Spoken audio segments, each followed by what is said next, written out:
Welcome to Law Firm Marketing Mastery. I'm Christopher Small. Law Firm Marketing Mastery brings together the best coaches in the industry to teach you how to crush it with your law firm.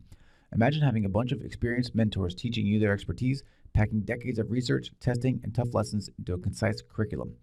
I've created one of the premier law firm coaching programs available anywhere, and it's free. This is a show that I wish I had a decade ago. Now, this show is about you, and I'm here to help you start and build your best law firm.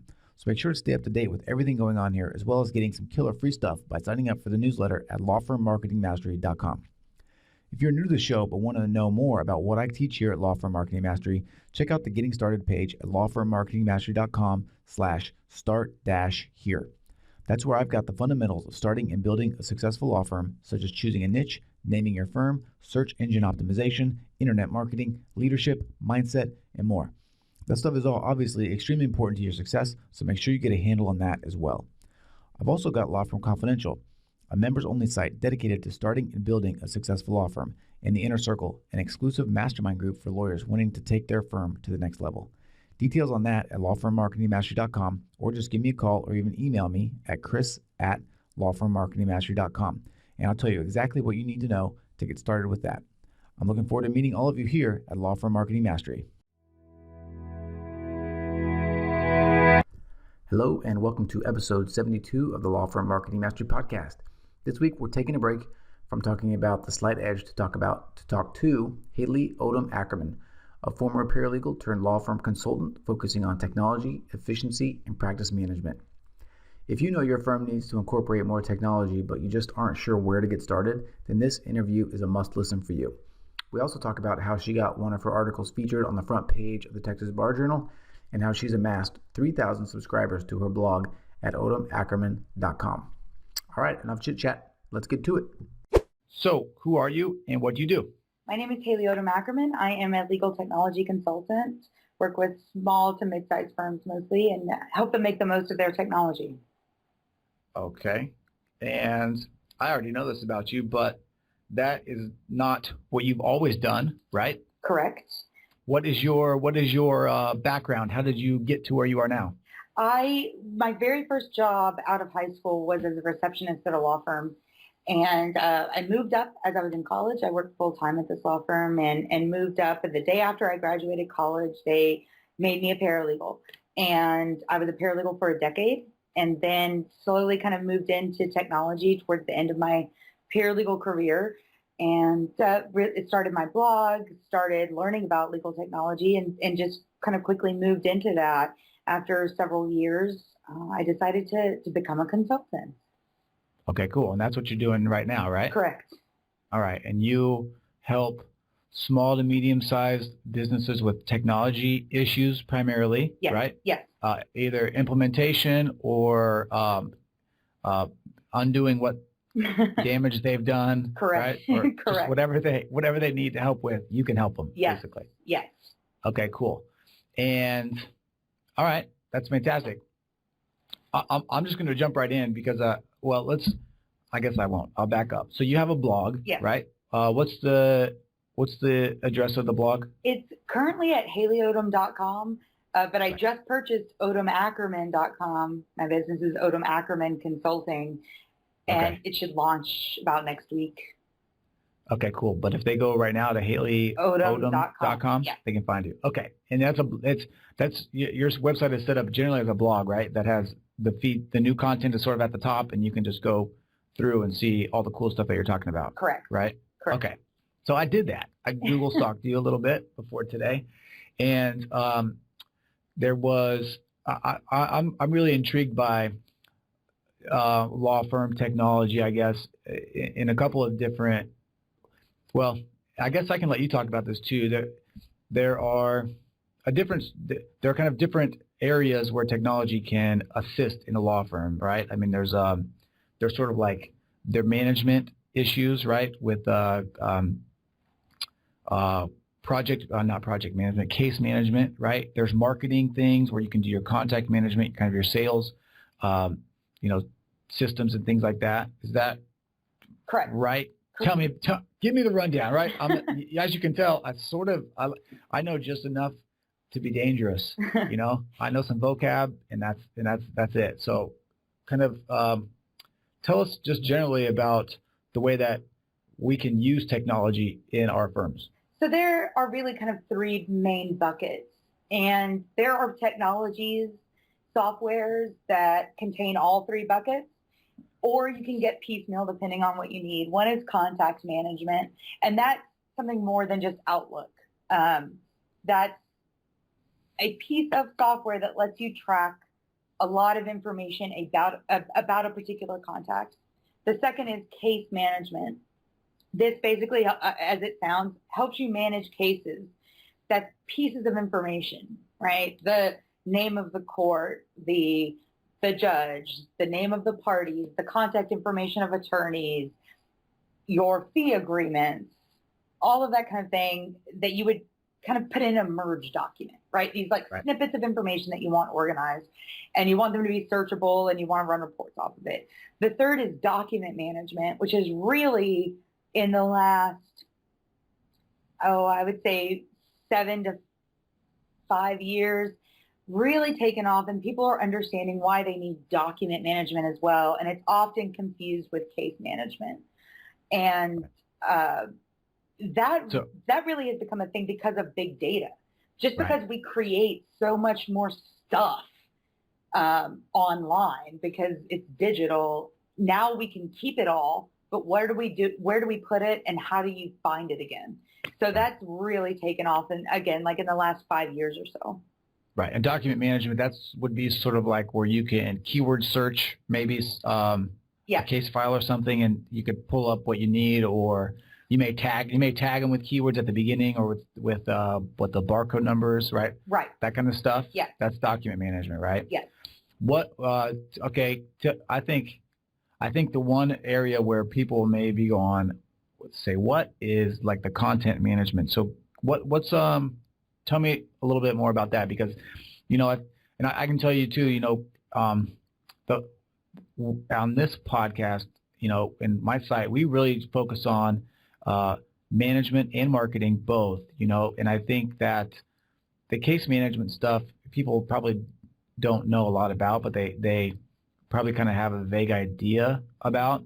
But the content management and the way that can contact management, and the way that can be used both just for general business purposes, but also for marketing, I think is probably not understood well by people. Right. So can you just talk a little bit more about that briefly? Just kind of give us a little bit more depth. Sure. So most of the products in the legal market right now combine case management and contact management. It's rare that you really, unless you go out of a legal sphere and buy some not legal industry specific software, you're going to get them together. And the reason is because you want to connect your contacts to your cases. However, the idea of contact management is that you track a bunch of information about the people in your database.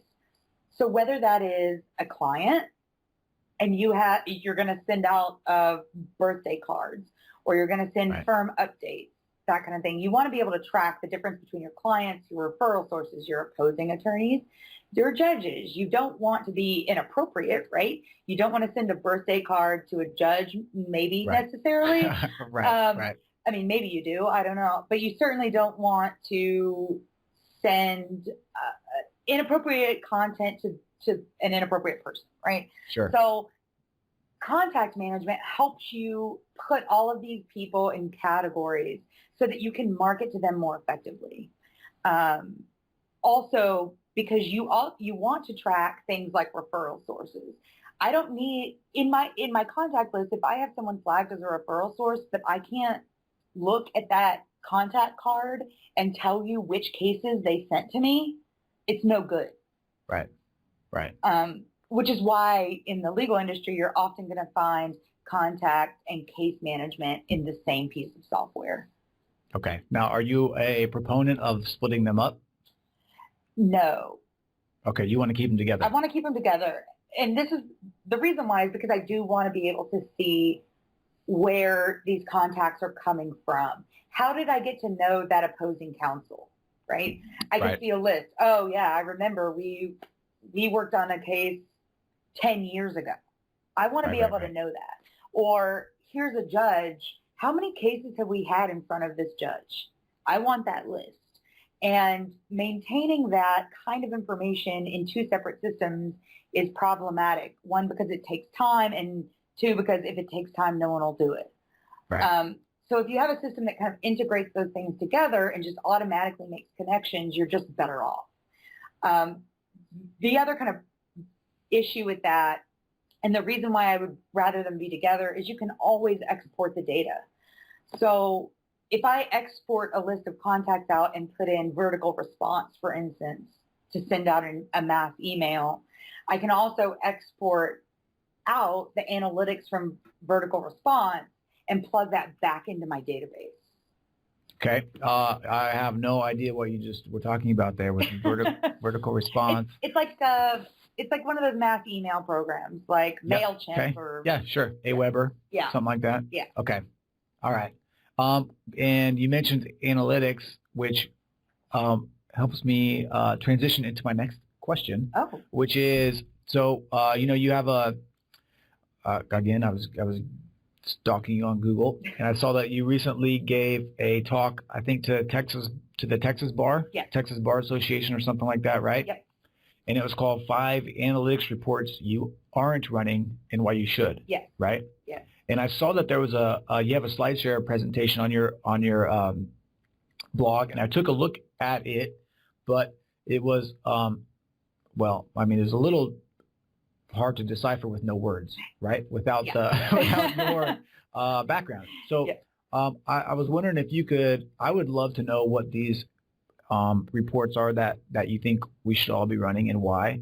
So can you kind of give us the 10,000 foot view of what we should be looking at? Sure. My main point in the presentation is that data is everywhere, and data and good analytics means action. You make better business decisions when you have data behind those decisions. So again, there are 5 analytics reports. The first one being your database. Are you running reports on your database to make sure that your information is clean, so to speak? Are you looking for empty cells? Are you looking for duplicate entries? Are you keeping it clean? Because if your data is corrupt, it doesn't matter what comes out of it, right? The analytics will also be corrupt. The second is your website analytics. Law firms when they look at website analytics, all they really kind of look at is number of page views and maybe the number of visitors. And that's not the important part. If you get 50,000 hits a month and you get one phone call from your website is bad. That's not good. You need to make some changes. If you have 5 hits a month and you get 5 phone calls, you're doing something right. Well, you need more traffic. Yeah, you need more traffic. You need more immediately. traffic. But the content on your site is good, right? Yep. And what you can't know, but to your point though, I think, is that you don't know where you need to focus your attention if you don't have that report. So you can say either I have 5 clicks, I have 5 signups, so I need to focus on traffic instead of web design or call to action or whatever you may focus on the site itself, as opposed to the other guy who has all the traffic, but he needs to focus on, or she. I'm using the proverbial he, I apologize. It's fine. But this firm, they need to focus on conversion, instead of traffic. Right. That's an important distinction to know. Yes. Exactly. Okay, cool. So I generally split that up into 3 things, which is landing pages. Know where people are coming in on your site. If it's just the home, 80% of it's probably going to be on your homepage, right? Someone's Googled you, they clicked on something from Super Lawyers, they found you on Yelp or Yellow Pages or wherever. It's probably going to be your homepage. But look at all the other places where people are coming in, especially if you're using social media or AdWords campaigns where you have a landing page up. You need to check where people are coming in on your site. The second is exit pages. Where are they leaving? If 90% of people leaving your site are leaving from the Contact Us page, that's a good problem to have, right?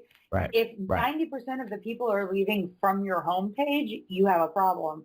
Right. The third is behavior flows, which is looking at where people are clicking on your site in order. So where are they landing? What is their second interaction? What is their third interaction? What is their fourth?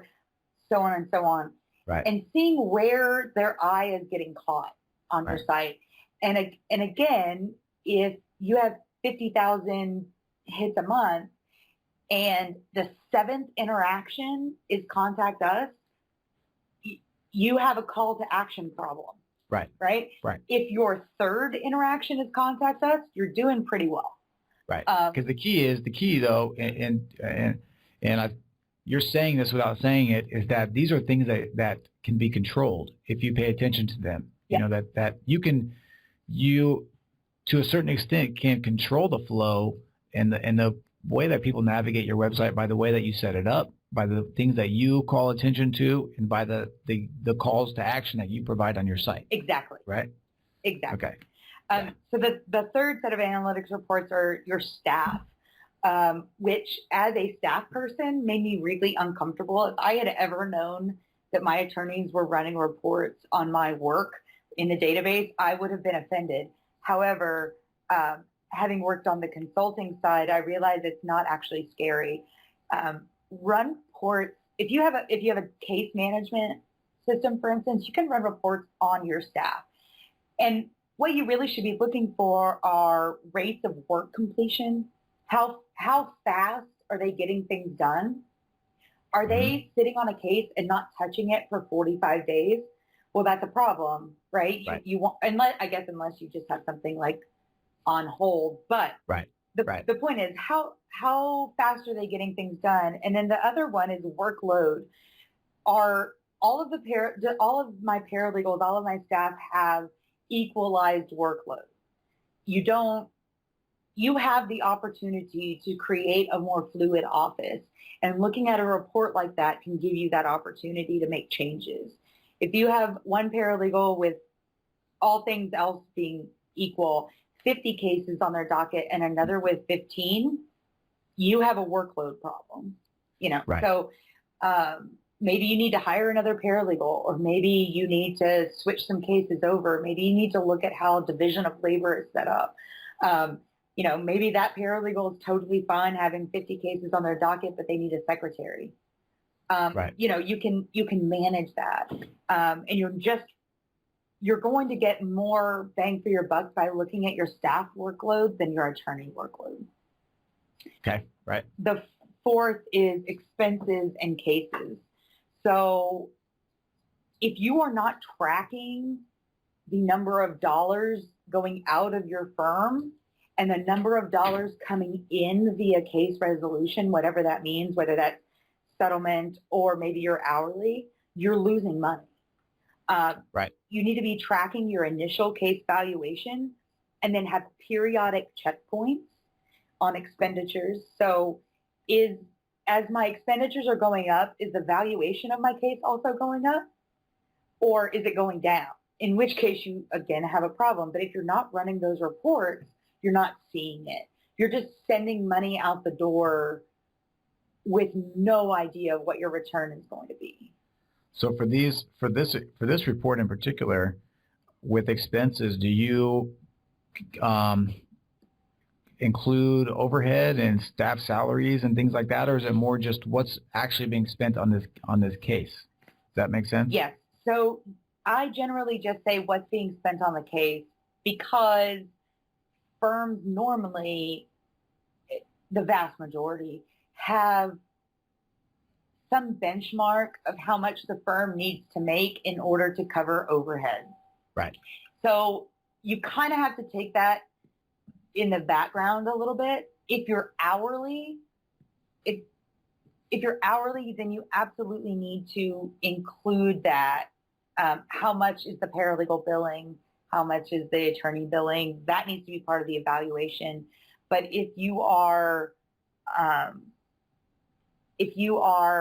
running contingent, then you kind of have a different set of issues, because obviously overhead isn't part of that hourly fee. But I say just do case valuation and case expenses, and usually there's some sort of cap on expenses. They say I don't want to spend any more than 20% of a return on expenses. So you kind of have to Right. gauge by that percent.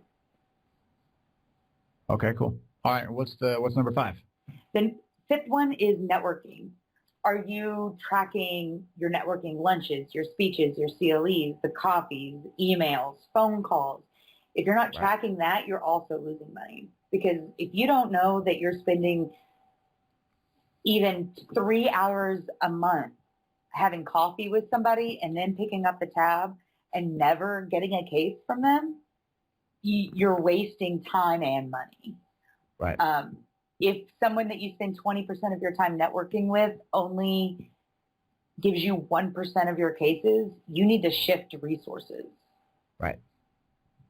Right. You can find that, have you heard of the Pareto principle, I think? Yeah. The 80-20 rule, right? You want to find out who your main referral sources are, and you want to spend more time with them. Exactly. Right?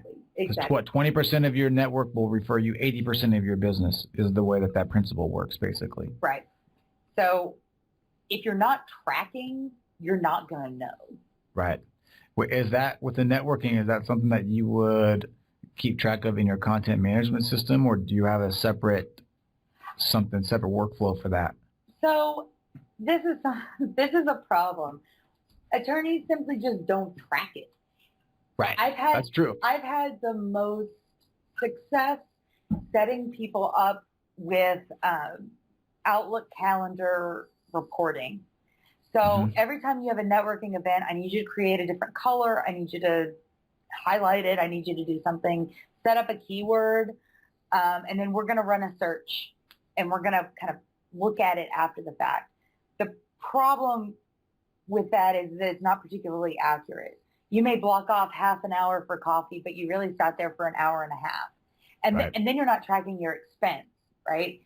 Maybe it's just coffee, but if you picked up your coffee and someone else's coffee, and that's $10, and you do that 5 days a week, that's $50. And then you do it for a month, that's $200. Right. Well, that's $200 you just expense to the firm with zero in return. Right. And of course, it gets a lot more expensive than that, right? Like, you buy enough steak dinners, you have a financial commitment. Sure, the price can go up really quickly. Yes, it can. Let's take a quick time out for a sec. I'm sure there are a ton of you out there thinking, yeah, this all sounds great, but how do I actually do this stuff? How do I implement it? Let me introduce you to a program I've created called Law Firm Confidential. Law Firm Confidential is about one thing: results. I've unlocked the secrets of my success in step-by-step how-to fashion so you can see the results with your firm that you know you deserve. And if you're just starting out, what I've created is the best how to start a law firm program around. Don't sit around and let your life pass you by. Go to lawfirmmarketingmastery.com/confidential today to find out how you can create the law firm of your dreams. Now, back to the good stuff. Okay, and so I have a tangential question based on this. Your 5 reports. And I'm just curious about kind of what you do specifically, but let's say, somebody hires you. When you come in, is part of what you do helping them sort of like create and understand these reports, or do you take it to the next level of then saying, look, for example, the networking one's the easiest, like you are potentially wasting a lot of money here. Here's how I would suggest that you fix this problem. Absolutely. Do you take that next step Absolutely. With them? Absolutely. Okay. I mean, I am hired to fix problems for people. Right. So if they come in and they say, we need to find a way to try networking, and not just for me, but for all of our attorneys, then that is a thing I set out to do. Right. Okay, cool. That's fun. That's exciting. It is. It's a really fun job. Problem solving. I love it. Right. And I'm sure you get to see people or, firms make some relatively large leaps in terms of, not just productivity, but, wealth building and I guess, whatever other measures that they have, You can make some pretty big leaps if you just get organized. It's amazing. Exactly. And just ROI, just knowing where your time is going can be revolutionary. Right. if I go into a firm where they're not using any technology, one of the first things I have them do is install a time tracker. And they're like, well, we're contingency based. And I was like, doesn't matter. Doesn't matter. Right. How long are you spending doing anything at all? If you don't have any basis for comparison, you're never going to get better. Right. Yeah. Okay. That's great. And that comment brings me into my next question perfectly. Excellent. So, a lot of people that listen to this podcast are small firms, solo practitioners, but there are also people that are starting relatively fresh, I think.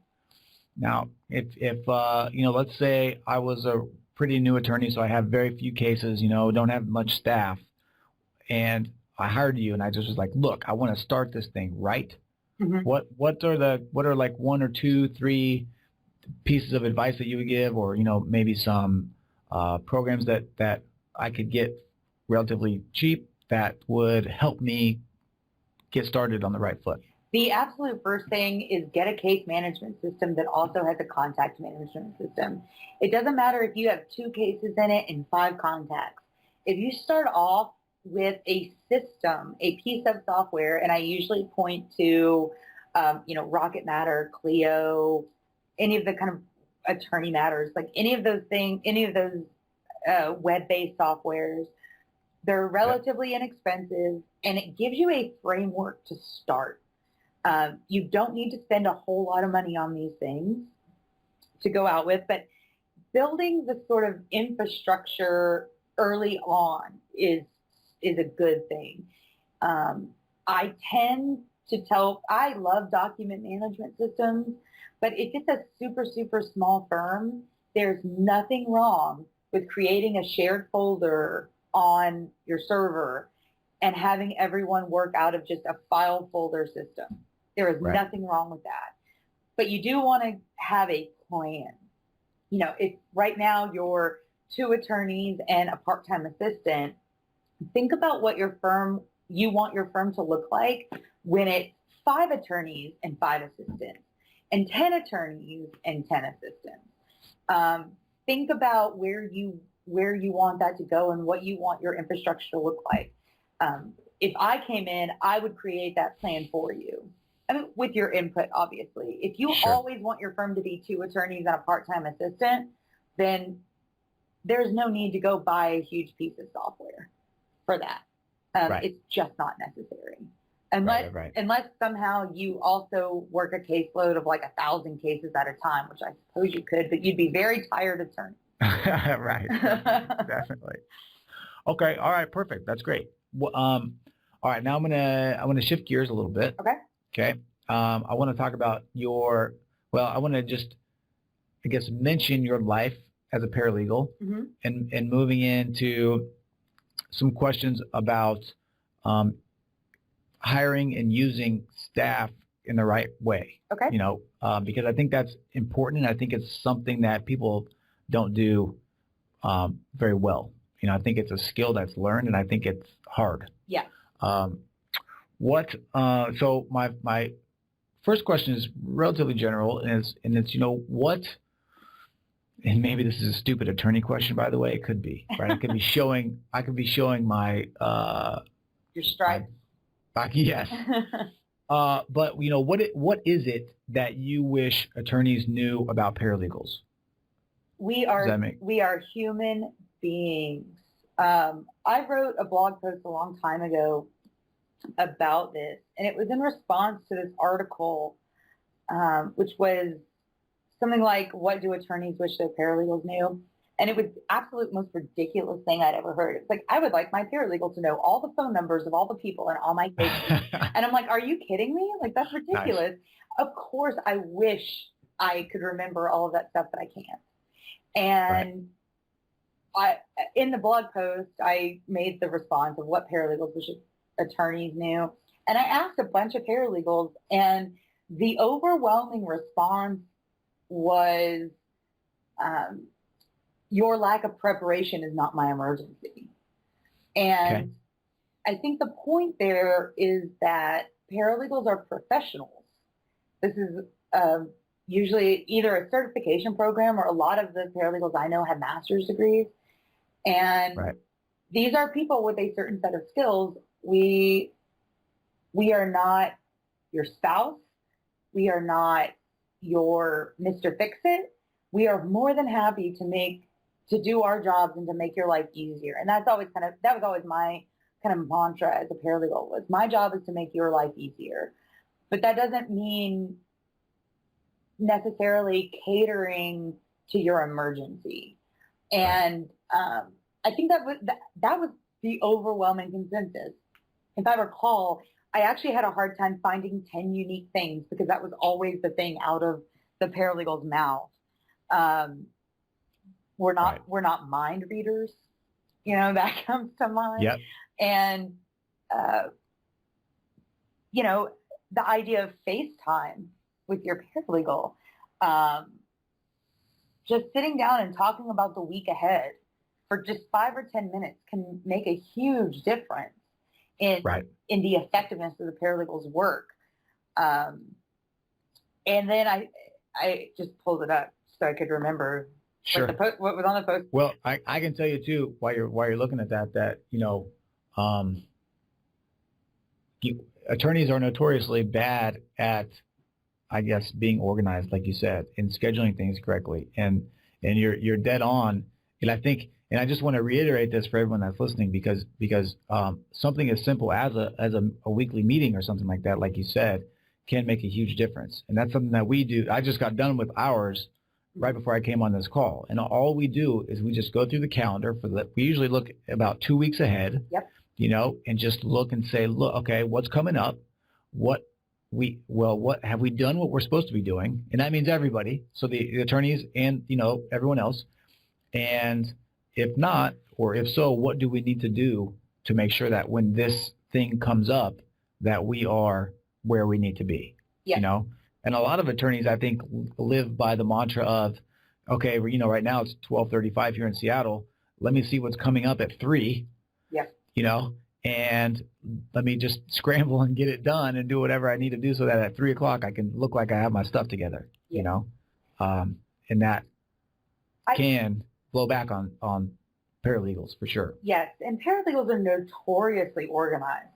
Just some of the most organized people I've ever met in my life are paralegals. And if you can give them the opportunity to do their job and treat them as a professional and let them be organized for you, your life will be easier. Right. And I agree. And that's kind of a let it go and let your paralegal handle it. And attorneys are also notoriously, controlling. They want to be able to control the process. And if you hire the right people, don't hire a paralegal you don't trust. You've already made a bad hiring decision if that's the case.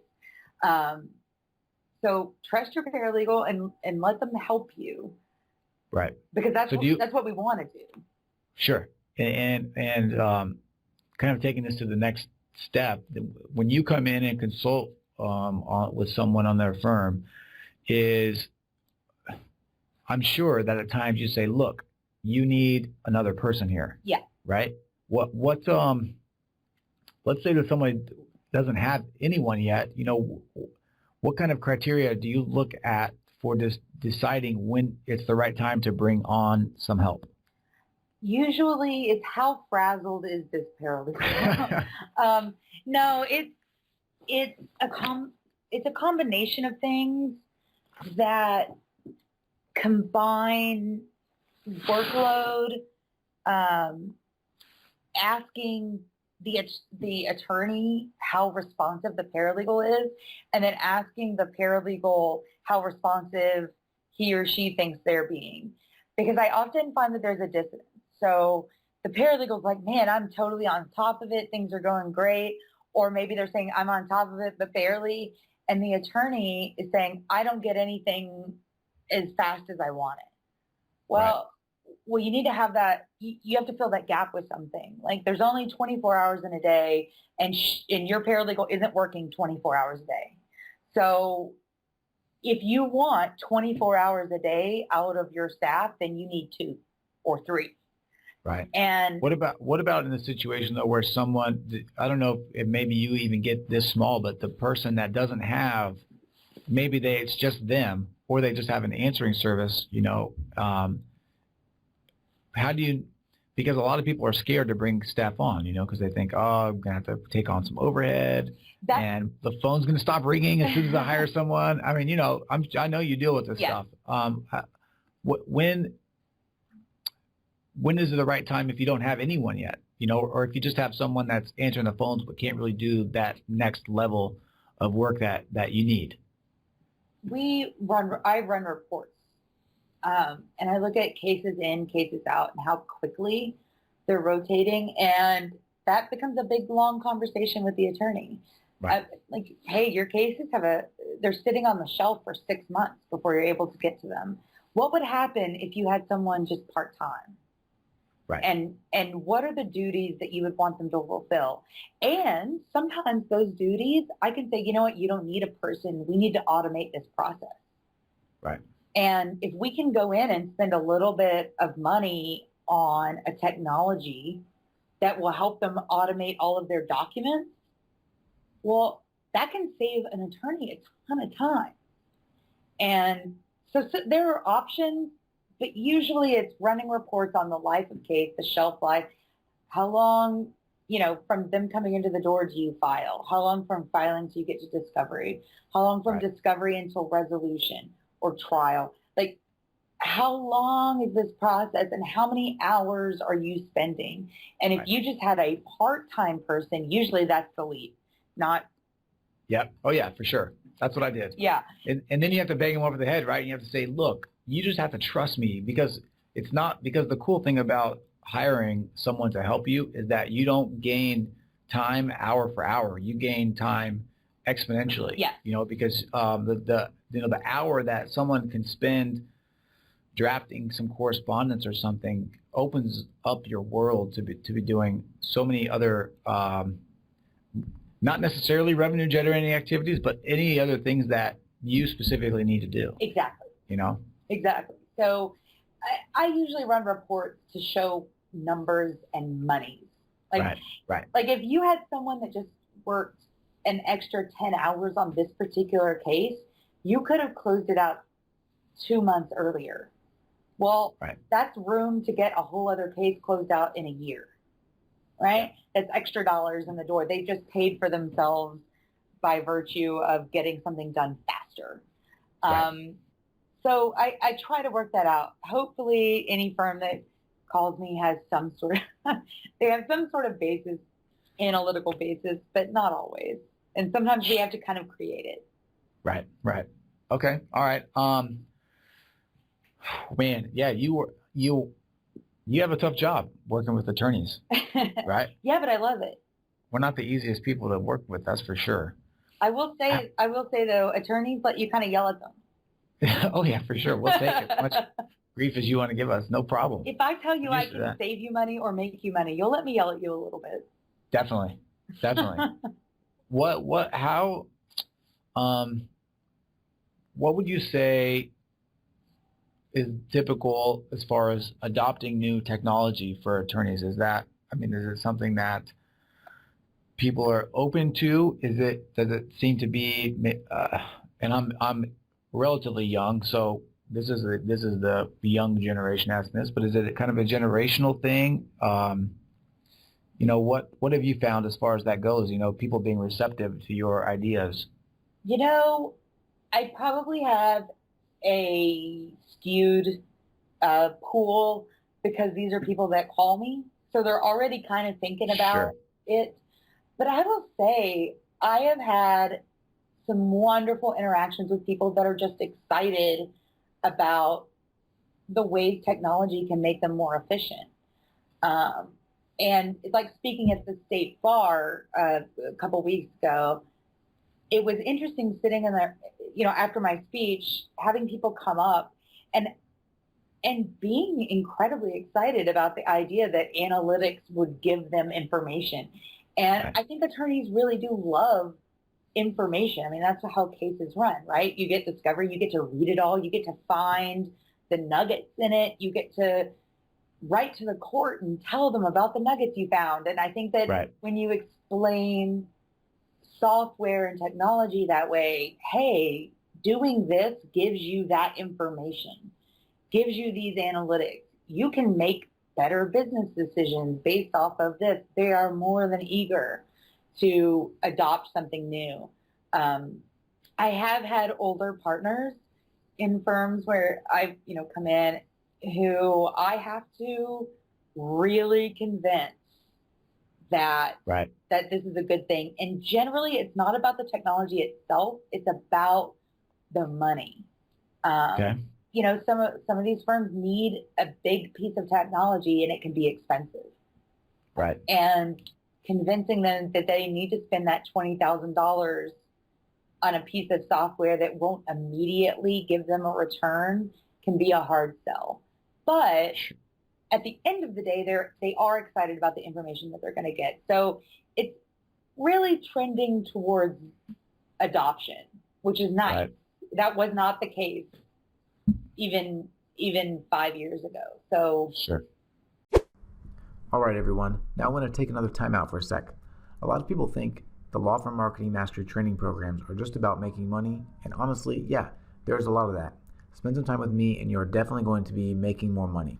But there's so much more to it than just making money. It's important to be rich and have a great life too.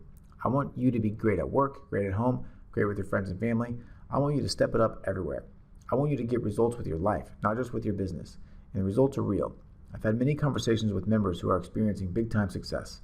If you're listening to Law Firm Marketing Mastery, you are the type of person who's already interested in improving themselves. There's a lot of options out there today, and I think you have already decided.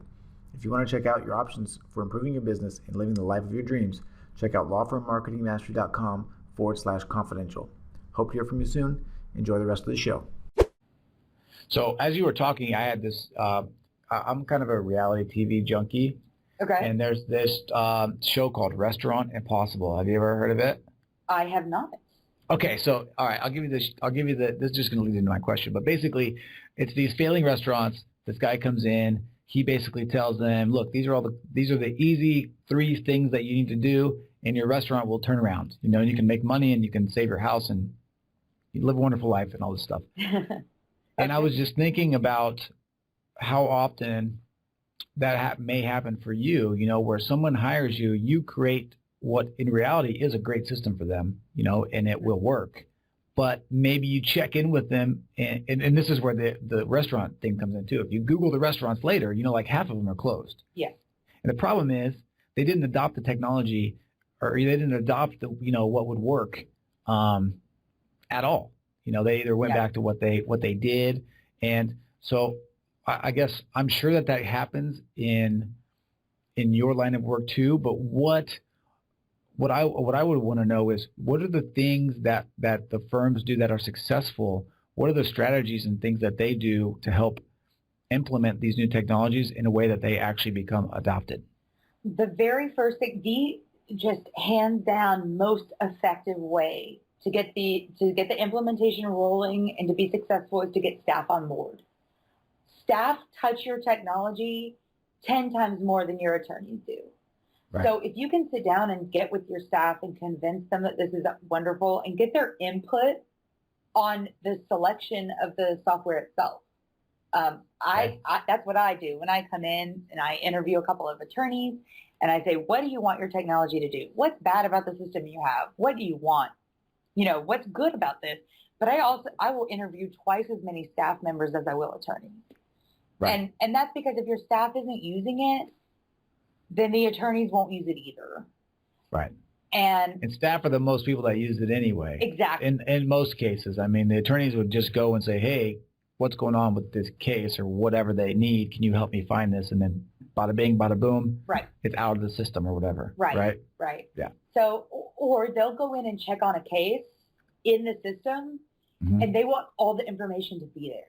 Right? Well, who put the information there? The staff did. So if they're not putting information into the system, you're not getting anything out of it. And then you have this vicious cycle, right? So staff adoption, absolutely number one. The second one is just commitment. It's hard. When you change systems or implement a system from nothing, there is this uncomfortable period where you're kind of living between 2 different systems, or some people are kind of doing it the old way because they need to for a minute. for a myriad of circumstances. And then you have this new system and it kind of feels like maybe double work, but the commitment to push through that little period, that little window is incredibly important. And the firms that stay committed to their technology get through that. And then they're on the other side and it's wonderful and it's great. The third is checking in. And whether that means calling me again and me coming in and taking a look, kind of doing a little audit. Yep, looks like everyone's doing great. Or, hey, so-and-so's paralegal isn't really using the system as much as they should. Let me have a little training with her, right? Right. I just want to sit down and I'm going to answer her questions one-on-one so that she doesn't have to admit to anyone else that maybe she doesn't understand, or she can just yell at me for having chosen this piece of software that she hates so much, whatever it is, maybe I can convince them that, this is something good. So checking in either with me or with the staff, having training days, go ahead and pay for a little extra training from the software folk, whoever you bought it from. Right. And just keep doing that. And you don't have to do it forever, but, every 3-4 months, give them a little training on something new, kind of up the game a little bit in terms of their work. And that goes for attorneys. Attorneys need to sit in that training just as much as anybody else. Don't let them out of it. Those are the 3 things that create the most successful firms. Yeah, no, that's great. That makes perfect sense. But I'm sure that is probably really the hardest part for you, is having that implementation actually go through. Yes. Because everyone tells you, because the tough thing is, right, I'm sure everyone tells you to your face, like, oh yeah, this is fantastic, this is awesome. And then you check back in and they're like, nah, we scrapped it because of whatever, I will say I've never had anyone completely scrap it.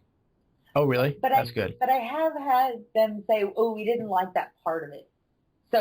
So we went back to this other system for this part. And I'm like, okay. I mean, I get it's your firm, not mine. Right. I can only try to convince them that they need to do it. And if they don't want to, there's nothing I can do about that. So Yep, for sure. Okay, all right. So I started my own firm, and a lot of people that listen to this podcast have started their own law firms. So I'm always interested in the stories of the people that I talk to too, and even though you didn't start a law firm, you still started your own business, which is basically, it's not basically, it is exactly the same thing. So I was just curious about kind of your story, about the start of your business and just kind of how did that come to fruition? It was just this really exciting experience. I had the opportunity to work with Stacey Burke, who has been on your podcast before. Yep. And I got to work with her for about a year and then got to start my own business. We kind of dealt in 2 different realms. She really deals in marketing and I deal in technology. But I learned so much amazing stuff from her. And I'm really glad I had the opportunity to work with her like I did. What's funny is my husband is also a consultant, but not a legal consultant. Okay. So I got to just sort of jump off into the deep end, and he kind of guided me through the process. But of course, I was so busy working on my client stuff that I found out that I was bad at my own stuff. It was so funny. I was like, I'm a technology consultant. I help firms create these things. And I was like, man, my server isn't working right now. I need to update it. And man, I should have a website. And I mean, like all of these little things. And it was, it really gave me more of an appreciation for people starting their own businesses and law firms and how I can more appropriately help them by virtue of having to go through the same thing myself. Sure. So what do you think was the most difficult part of starting your business, and how did you kind of overcome that hurdle or that difficulty? The irony in all of this was setting up my own technological infrastructure. Okay. Yeah. Because I feel like I'm good at technology. I don't feel like I'm good at technology. but I had these kind of piecemeal solutions. Like, I like this tool, I like this tool, but they didn't really work together. And I kind of just decided so fast to start my own that I didn't take the time to sit down and create a plan. And eventually it just was just too much. And so I sat down, I created a plan for my technology, which pieces I was going to use, how they integrated together. And I took about 3 days and just set it all up, and had to buy a couple of new pieces that I was missing, and then made a plan for when it grows. And if you have a plan for growth, you often stay in alignment with your technological goals. And I know it sounds a little weird to use the phrase technological goals, but that's really what it is. And it was a really nice learning experience in physically writing down what I wanted my information infrastructure to look like. And I recommend that for every new law firm that gets created. Write down a technological infrastructure, a system, and work with that. Cool. All right. So I'm going to switch gears on you basically 180 degrees now. Okay. And I was checking you out on Twitter. I think I was just going through your feed to see what was going on in your life. Yeah. And and I noticed I think a tweet about one of your blog posts getting put on the front page of the Texas Bar Today. Yeah. Is that right? Yeah. What I'm curious about how that happened. Was it a thing where you reached out to them? Did they find you? Because those are fantastic opportunities to be put in front of potential clients. And I think attorneys do a really bad job of doing some of this kind of stuff. So I'm just curious about kind of the story behind how that went down. So years ago, when I started my blog, I started my blog in response to lack of information. There weren't that many paralegal blogs out there. And that's how my blog actually started out, was dealing with paralegal issues, and that sort of morphed. But there weren't that many. And there certainly weren't any talking in the voice that I was talking in. I wanted someone to kind of be snarky and real, and that's how that did. Anyway, so the blog grew and got more popular than I thought it would. And the state bar actually added it to their roll of blogs. Oh, nice. And it was the first non-attorney written blogs on the roll, which was awesome. I was that is awesome. I was incredibly flattered. And so I guess so some of my blog posts end up on the front page every once in a while, and I have no idea how they choose it, which is why it's exciting every time I see it. I'm like, oh, what a surprise. But, so they just have access to your content, and sometimes you hit on a topic that is relevant to them at that time for whatever reason. Yeah. And you pop it up there. Yeah, but this is what I would say. I know Texas does it. I'm sure other states do it. If you have a blog on your law firm website, submit it to your state bar if they have a role like that. Right. Because you have the opportunity to get in front of more people, whether that's other attorneys, if you need referral sources, right? Or just getting in front of people. People are now a little bit more tech savvy. They Google stalk you. Right. Yeah. Yes, they do. They do. I can attest to that. Or, they're going to do a little bit of research. People do that more now than they ever did before. Before, they just opened the yellow pages and saw an attorney ad and called it, right? So if your blog or your website shows up on the state bar website, I wouldn't say obviously it's not an endorsement, but it shows them that you're a legitimate law firm with something unique and good to say. Right. There's a certain level of trust there too. Exactly. So if you have that, submit it to your state bar, or submit it to the American Bar Association. They have a blog roll as well. And you can get in under a couple of different categories. So that'll show up if someone Googles your firm or your blog or, however you have that set up.